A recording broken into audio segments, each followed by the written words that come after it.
The end of our treasure hunt to find House of the Year is near. Can't you just feel the excitement? Join me as we search for one final finalist.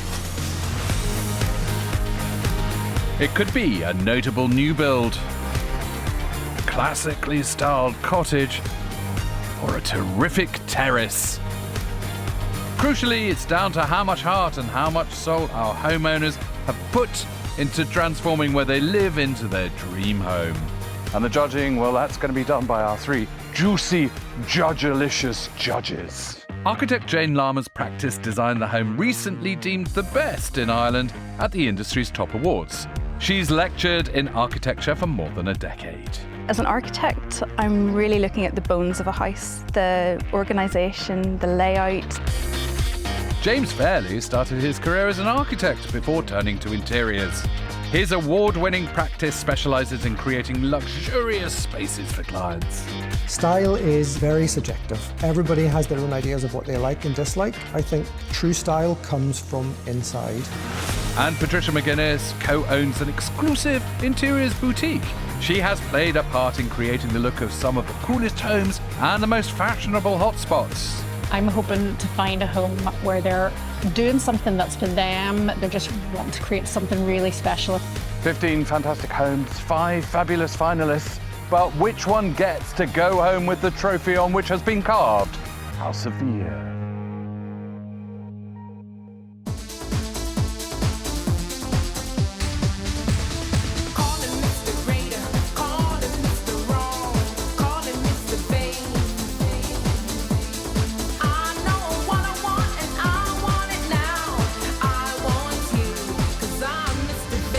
Fame? Well, it would be rude not to be.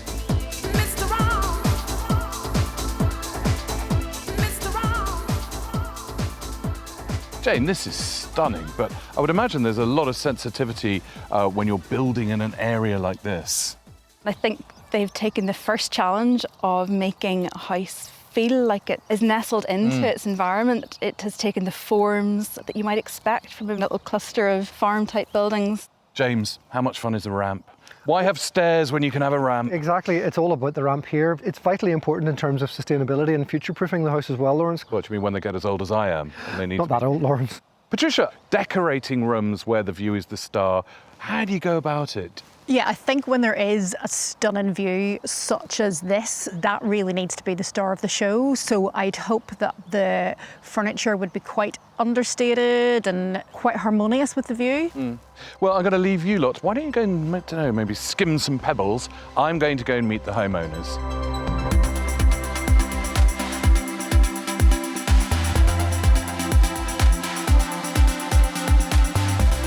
You know, this house on many levels is on many levels, and on another level, every level has a lovely view of nature. This 4-bedroom family home is built into the landscape close to Carnlough in County Antrim. With panoramic views over a bay, it's the home of commercial director Anne-Marie, project manager Gary, and their 3 children, Owen, Lexi and Barra. I suppose we've got to talk about the view, really, haven't we? I can't even begin to describe how lucky you are, but I imagine you know that, don't you? Yeah, I mean, I'm fortunate to be from the village, born and bred here. Gary had said he really wanted to live here, and so I sort of said, right, if we're going to live here, then I want a view of the sea. Because, I mean, it's a crazy site to deal with. I can't quite work out how many hills are coinciding. No, there's a lot of levels going on. So you've got brakes on the front of the building, stop it going down there. So much work went into the structure of the site. You had to bring in a soil specialist We did. as well. It's like a blue clay. If it gets wet at all, then it slips. Yeah. So when they were doing the foundations, it was very important that all of the ground and the foundations were kept completely dry. Just in terms of the design of the buildings, you're so visible. This is it's an area of outstanding natural beauty. It is. Yeah. I think the architect did an incredible job. Owen is a friend of ours, and he genuinely just really listened. He took a lot of time and a lot of care to embed it as much as he could. Yeah. Given the view, we knew we wanted the inverted living. So we wanted an area that you come in to be the glass expanse, so you get to take in the views. And then you've got sort of burrow-like bedrooms. Yeah, they all benefit from the same view, which is great. You come from a dynasty of builders, but the building thing, yeah, you're not gonna get your Jimmy Choos. I know nothing about it. We were very fortunate that my dad and my brother were able to build the house for us. You're very, very involved in how you're going to furnish this space. The kitchen is a real focal point, so we had to make sure we got that right. The colour palette was very much the greys, the whites, the contemporary feel, and then the Iroko-style timber, and then lots of sort of colour pop dotted in. Genuinely, we're really proud of it, but I suppose at the end of the day, it's our family home, and it's full of toys and full of the usual chaos. Anne-Marie and Gary knew from the very beginning that they wanted an upside-down home to make the most of those bay views. That means the main living areas are upstairs.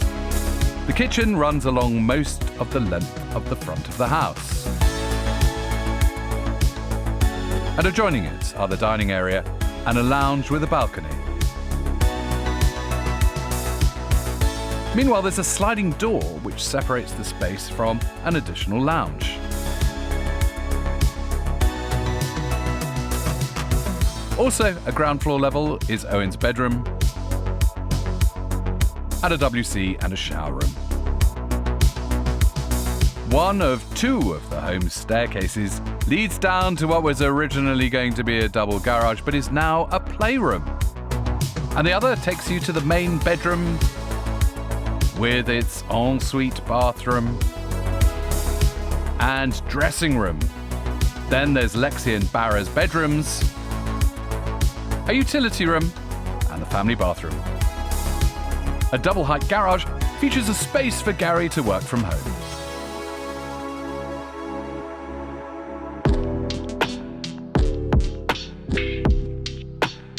I would imagine that you could talk for volumes and volumes and volumes about the gloriousness of this building. It's right up your street, isn't it? Oh, it's lovely. And from such an unassuming looking collection of little buildings by the roadside outside, then you come in here and just light and view coming in from everywhere. The obvious view being out here. I would have thought in design terms, you just go, yeah, well, there's the view, there's nothing else to do really. But there's so many pleasing but quite understated details, aren't there? There are. I love these little sort of half window doors where you can just open them up if you need a bit of a breeze. And then these two end walls are really important in just keeping these more intimate snug spaces to either end. One that's a bit more open plan, the other you can pull this lovely timber door across.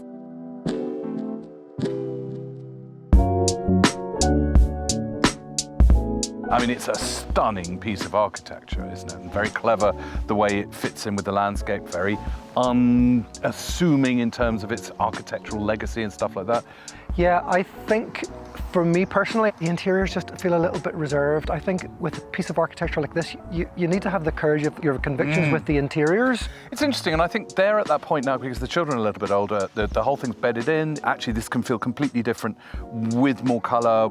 The little end snug there, that's starting to show real promise. You've got those low-slung leather furniture pieces, that lovely sculptural Eames chair in the corner. You know, you can see that they're already starting to branch out, and they're starting to have a little bit of fun in there already. That sheep is in such agreement with you. Yeah. Have you been introduced? Because I think he's a great fan. He'd love a selfie with you. Let's go and have a chat. Can we?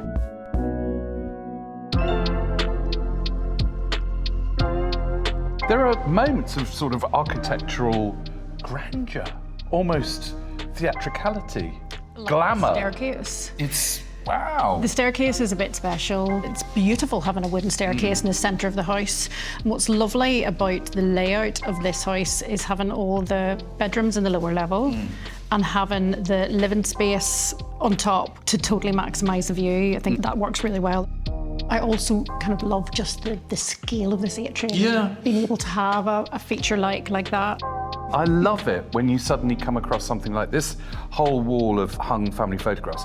Art works really well in this kind of space. It's great seeing all these family photos because at the end of the day, it is a family home. I mean, it's almost like having a window into their family life. Of course, yeah.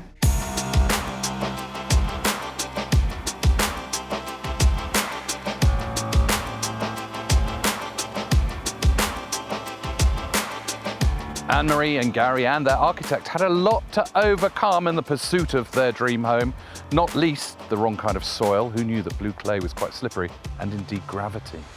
Now on to another new build But this one is the stylistic opposite. In fact, this one could be said to be a little bit Jane Ostentatious.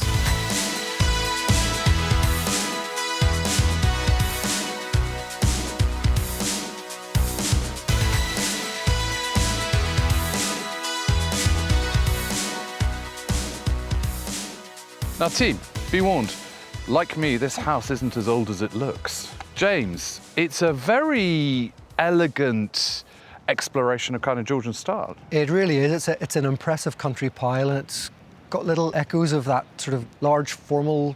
Symmetrical, like balanced. Yeah, true.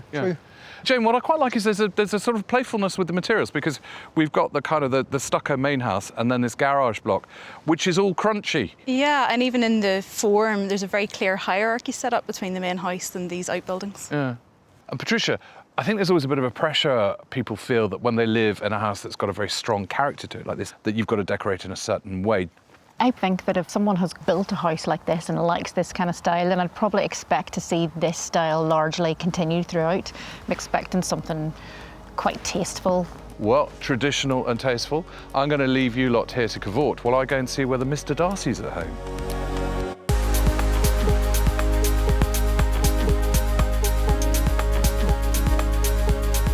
Of course, when you make the decision to build a new build in vintage Georgian style, it gives you an opportunity to rewrite history and reconfigure all of this elegance and grandeur, but without any of the costume drama. In a rural setting not far from Lisbon, the Novel Georgian was built between 2017 and 2018 on land that was previously a golf course, then a garden site. The home was designed around the needs of Helen and Philip, who have 3 children, Adeline, Lucas and Cohen, and a very chilled dog called Heidi. I mean, why did you build from scratch? I grew up in an old farmhouse and it was totally inspired by the history there and the features, but really those properties are very hard to come by. I always wanted to build, even before I worked in construction. I mean, this is real, like, you know, it's quite Bridgerton, isn't it? Yeah, we always loved that Georgian style home. That was probably what we wanted from the very start. Yeah. Alan, does he ever dress as Mr. Darcy? You know, I mean... Unfortunately not. The point about Georgian is that it does have kind of architectural rules. Did you swat up on that? Yeah, we worked with the architect. Even the front door, we talked about a curved arch, and he said, well, actually, you're moving away from Georgian. It wasn't something I was really aware of at the time. I mean, this is the showstopper, isn't it? Houses like this had a big ground room. In those days, it would be for the local ball or something. Yeah. And it must work really well for you. It's great. And the kids are still young. I'm cooking dinner, they're lounging down here playing a game, so it really functions well for us. We've put a little secret door on the cabinetry there where the playroom is linked, so we can close the doors over. We've got the functionality of that space. I think one should always keep children in a cupboard. I think, you know, that's absolutely... Hide the children and the mess. The roof light here, which is the thing that really, you know, wow. That's actually got quite a contemporary feel to it. We looked at it and thought we like the simplicity of it. We can cut back and keep things quite minimal. Standard finishes can really take away from a lovely new build. We went very big with the architraves and the panelling, so it's kind of a modern take. We've had a few people that have kind of argued whether it's been a renovation or an old property. It's fooled a few people. You know, we're obviously very pleased with how the house has turned out. It's been a bit of a journey. Helen and Philip's home is entered via a porch leading to a wide hallway. Tucked around the corner is the orangery, which features a spacious kitchen including built-in larder, dining area and the lounge. Glass surrounds the space with 3 sets of doors leading onto the back terrace. And that secret doorway in the kitchen leads into the hidden playroom for the young ones. Also downstairs, a WC and a large laundry room with a door out to the terrace and a connection through to the garage. Upstairs is where you'll find the 4 bedrooms. The principal bedroom is ensuite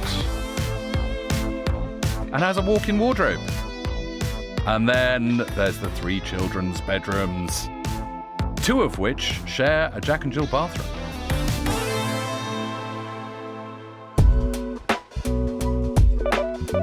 course, Georgians are very good at hallways, and it feels as if this is a very deliberate attempt to reintroduce the sense of a Georgian hallway. There's a really lovely sequence of spaces that are set up from the very moment you set foot on the steps. And the really lovely thing is that you have light coming from both the front of the house and the back with this brilliant big window. Panelling's something that's everywhere at the moment, but here it really does give you that sense of Georgian elegance. There's a really relaxed approach to how panelling is used, but it suits the room. So very simple vertical panels in some rooms where it's more utilitarian and a little bit more fun in the details in a space like this. It feels like a traditional Georgian great room, but it's actually been put on its head. Now it's about family, it's about the way we live now. It's a modern home. It does things very cleverly, but very quietly. There's a real attention to detail as well, Lawrence. Proportion in a modern build, we wouldn't get the level of detail that we have with the deep set windows.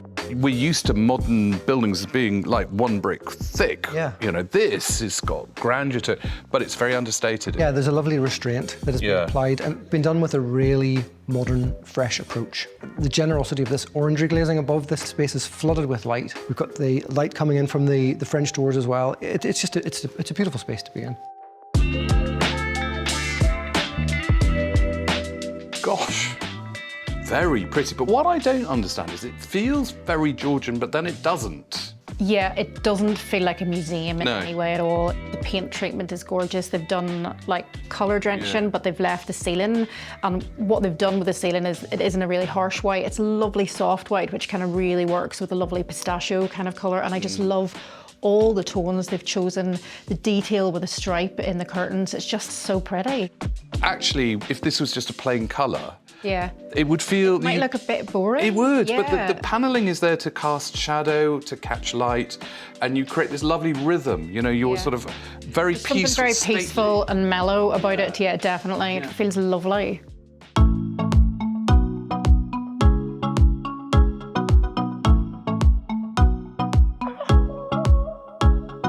Helen and Philip's Georgian ancestors used plenty of glass in their orangeries to ensure that their interiors were flooded with daylight. In our next house, we meet a couple who are using much more contemporary technology to harness the power of the sun.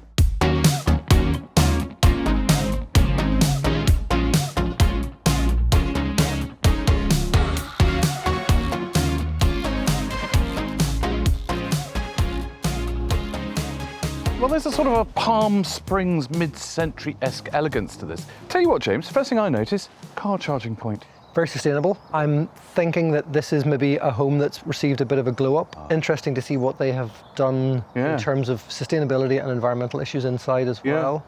Jane, are we now suggesting that this is an older structure that has sort of been brought back to aesthetic life? It certainly has that feeling, Lawrence. It has very familiar materials, but just a very crisp handling of lines and details here. I mean, Patricia, have you noticed we're not standing on like an acreage of asphalt? In fact, it's rather lovely that we're on a bonded resin gravel. Yeah, I have. I do love what they've done and how they've just given it a real lovely, modern, contemporary treatment. Everything's very crisp, really inviting. Absolutely, there's a strong sense of inviting chic, and I'm going to give in to that invitation and go and meet the homeowners. You lot, try not to look too scruffy, but play in the front garden, why don't you?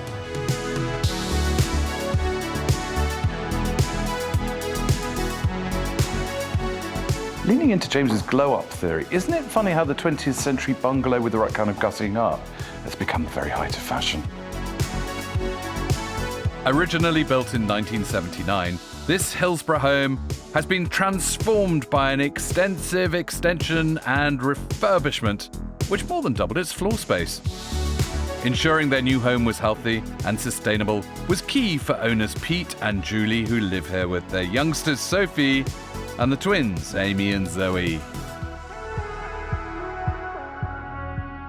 I think people very much overreact to bungalows because they'll be forever associated with nanas. But actually, it's often quite a nice big plot, as you've got here. The people who lived here, it worked for them as a home, but I think when it came to us, then we had to sort of repurpose it. What did you do to the original building? We basically drove a 30-ton digger through the middle of it. Lovely, that must have been fun. Yeah. So you went up and you went out? Well, we went down and up. Oh, okay, of course. So lowering the floors gave us extra ceiling height here and meant we didn't actually need to go up too much. No. To give us the height upstairs to create a first floor that didn't exist. Halfway through, you suddenly found that you and Julie was expecting twins. Yes, we needed more bedrooms and even practical space, like adding on a utility room and a pantry, which brought us loads of functionalities. The temptation is to just keep everything very, very pale. Yeah. You've gone for something that's much warmer and much more welcoming. We've only used 4 colours in the house in total. Now, I would say that's not me, that's my wife. Yeah. I understand cables and structure and everything else, and Julie's about style. Match made in heaven. This has the most extraordinary eco-credentials. We've commercial-sized solar panel system on the roof. We have the ability to switch from oil to gas to electric to heat pump. Sensors and heating controls in each room. Most of it has been hidden and works in the background seamlessly. Have you got to the stage where you're seeing financial benefits from being green? Absolutely. There is an initial investment. But when you look at a life cycle cost, you actually see the cost savings year on year. The whole ethos of this house was to be essentially carbon zero without compromising at all on our comforts and on our family. You are proving that it can be done in a very responsible and obviously very green way. Green, or as I like to say, Pantone 745. Just that perfect green. Enter Pete and Julie's eco home, and downstairs you'll find a playroom and a bathroom with shower. Passing through double doors takes you through to the kitchen and dining area with doors leading onto the terrace. Whilst this space is also where you'll find the main lounge and a snug area. Rounding off the ground floor, a utility room, pantry, and a WC, and the couple both have their own studies as well. Upstairs is where you'll find the home's 4 bedrooms. There's Sophie's, the twins, an ensuite guest bedroom, and finally Pete and Julie's bedroom, also ensuite, which has its own dressing area. When you treat yourself to this level of loveliness in somewhere backstage, it's just marvellous, isn't it? I mean, I am nearly speechless because I'm can so tell. excited about this You're whole area. almost This is amazing. hyperventilating. When you're going to the effort of making improvements to a house or renovating a house, it's so thoughtful to plan in storage and how life works and where things are going to go, like where are all your saucepans going to go. They've just been so thoughtful. Yeah, exactly. Next door in the utility, they have the washer and dryer at this height, so you're not crouching down. They're obviously really organised. There is a place for literally everything. So are we flirting with a William Morris-esque level of perfection here? Absolutely beautiful and useful. It's perfect. I mean, I think we've got to say from the outset that this place can no longer consider itself a member of the bungalow club. Definitely not. I mean, this is just such a fantastic arrival into the home. From this point, you can tell everything that's going on in this home just in one glance. You've got this fantastic space, these lovely long views out into the garden as well. For me, it works so well on so many levels. Colour's important, I think, because, there's a nice richness to the floor, which gives it a bit of lustre. Yeah, these smoked grey oaks, they're very in vogue at the moment, but I think there's something quite timeless about them as well. And then it's paired with this lovely deep, almost like a mushroom colour on the wall. And that's a really beautiful foil for the artwork. It's like mushroom soup. It's like a sort of midweek soup special. That's it, yeah. It's lovely. It's delicious and warming. It's very unctuous. Obviously, they just refurbished the front of the building, but here at the back, because it's an extension, they can do whatever they want. And there's something almost classical to me. There's something about the proportions that are so serene, so pleasing. It's nicely judged. It feels very understated, taking the roof of the existing house and just pulling it up to get those bedroom spaces, and then putting one single long, quite modest extension along the whole width of the house. Opens everything up. Those patio doors in the middle, those are a real pride and joy job. Yeah, and on a day like today, you just fling those open and inside and outside become one. Yeah. The whole house, I think, is a real balance of practicality and creativity.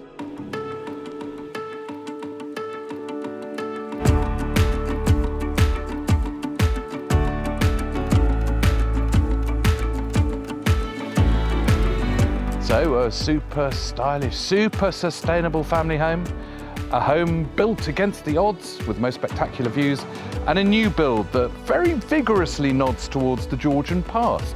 But which one of these will be our fifth and final finalist? Over to Jane, James and Patricia in the Boudoir of Judgment.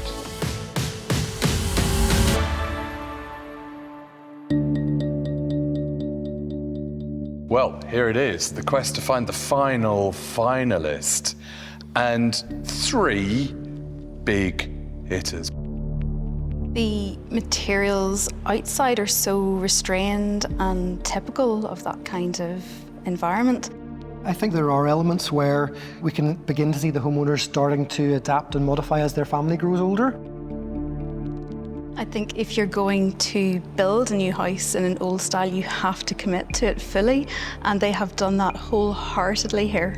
The colours were beautiful, really, really considered. They paid such beautiful attention to what colours they were going to use. We can't overlook how sustainable this house is. I mean, the homeowners have gone to such huge efforts to bring in things like heat recovery, solar panels. I love the space they created out of a really simple footprint. Obviously completely obsessed with that larder space. Team, which of these 3 houses is going to come off the table? I think there are 2 houses for me that probably just sit a little bit above one other. I find this really difficult. I think the first one that I'd like to eliminate is House by the Bay. And when I went in, it just felt like a mismatch. Architecturally, it should be commended, but the interiors feel like they are by a different hand. There's no doubt this is an incredibly tough heat, but House of the Bay, bye-bye. Which now means that you 3 have got to decide which will go forward to be our final finalist. I think what we have here are 2 very different approaches to architecture and interiors, both family homes, but both done in a very, very different way. Both had a very clear sense of personality throughout. One, however, for me, stood out just that little bit more. I agree, it's so consistent. Everything just works, it really flows, it's just sumptuous, beautiful, cohesive. So has the greenhouse of Pete and Julie triumphed? Or is it the Novel Georgian of Helen and Philip that is our final finalist? Lawrence, we've made a decision. And the Novel Georgian is the next house going through to the final. So that's it. We have our 5 finalists. On to the final. It's going to be an exciting final. Yep. Can't wait. Next time on House of the Year, our Fab 5 couples gather for a fantabulous final. Wildwood Manor, Knott's Landing, the Gallery, Hillside Haven, and the Novel Georgian. But which will take home the title of House of the Year?